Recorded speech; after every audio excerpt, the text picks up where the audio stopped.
Hi, this is Zach May with the Bulletin Board Heroes here at Vox Markets for Monday, the 6th of December. Starting off with Conroy, and you can see that shares building nicely on that break of that resistance line there from the beginning of the year. That was around the 23 pence level, decent weekly close above the 200-day line at 24, and the longer we stay above 24, the greater the chance of a move towards the top of that rising 2021 channel as high as 50 pence. Time frame on that the next couple of months, I suppose. First hurdle ready to stay above 28 pence, which was September resistance. Above that, then we should start accelerating to an initial target around 35, and then obviously 50 or so in the distance. Moving along to a stock which is always active in terms of social media and remains so. Here we've got Cargill Gold, and here you can see that the shares have broken that line of resistance comprehensively now at 1.25 pence. The longer we stay above that, the greater the chance of at least a move towards October resistance around the 1.5 pence level, perhaps by the end of this month or even sooner. Moving along to Genedrive, which seems to be regaining its old form. Here the shares up nearly 20%. It's a good thing I've been I'm actually charting them quite a lot recently. Just trying to break out of that bull flag that we've had at 47 pence. Above that on an end of day close basis, we've got the 200-day line at 55, hopefully by the end of the week, and then maybe by the end of next month up to 80 pence, which is that July resistance line projection at the top of the broadening triangle from the summer of this year. Moving along to a stock which is also rehabilitating itself quite well. I think the pieces seems to have broken out in one of its territories. Here we've got KEFI breaking that line of resistance there from back in October, and the 200-day moving average at 0.95 pence. Above that, looking towards a line of resistance from back in October. It's heading as high as 1.4 pence, perhaps as soon as the end of next month.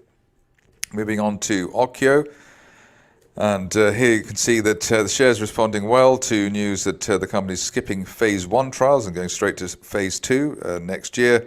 Here we've got the shares now basically breaking through the old April-May resistance around 7.5 pence or 7.75 pence, and above that on an end of day close basis. Could be that the shares hit that the top of that July rising trend channel at 12 pence, perhaps as soon as the end of this month. This stage generally back below the 200-day line around the 6 pence level, really delaying the upside scenario rather. On to Petrotal, and here another recovery situation. Looks like it's in a broadening triangle from this time last year.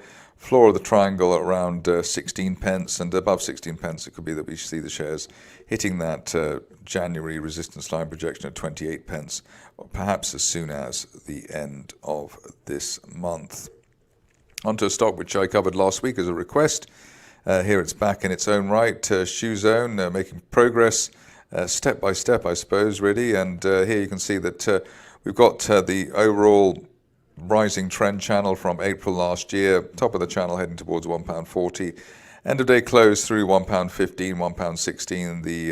The initial November resistance, or the November resistance in fact, could take the shares up to £1.40 as soon as the end of this month. Not too many bulletin board heroes today, so we're going on to somewhat unusual fare. Here we've got Thungela, and here we've broken above recent resistance in the 50-day moving average at £3.65 or £3.63, let's call it. Above that, the next resistance up as high as £4.20, maybe a decent target for the end of the year. And the way things are going, we can actually see much more of Thungela in terms of the upside over the course of 2022, something to look forward to. Finishing off with Tavistock, and here you can see that the shares broke out of the rather steep rising trend channel they were in previously, and the positive of that is that we never went below the 200-day moving average, currently at 3.6 pence. Above that, looking for decent upside, perhaps not as steep as the line I drew previously, but perhaps they could head up towards 9 pence, maybe on a 2 to 3 month view, which is a January 2021 resistance line projection. If you're cautious on the shares, maybe wait for a comprehensive break of that line of resistance from August, around, well, just below the current levels, so maybe on a weekly close basis, but 4.5 pence plus on a weekly close basis. You can see the shares up to 9 pence on a couple of months basis, maybe by the end of January or going into February, something like that. That's it for me today. More updates tomorrow.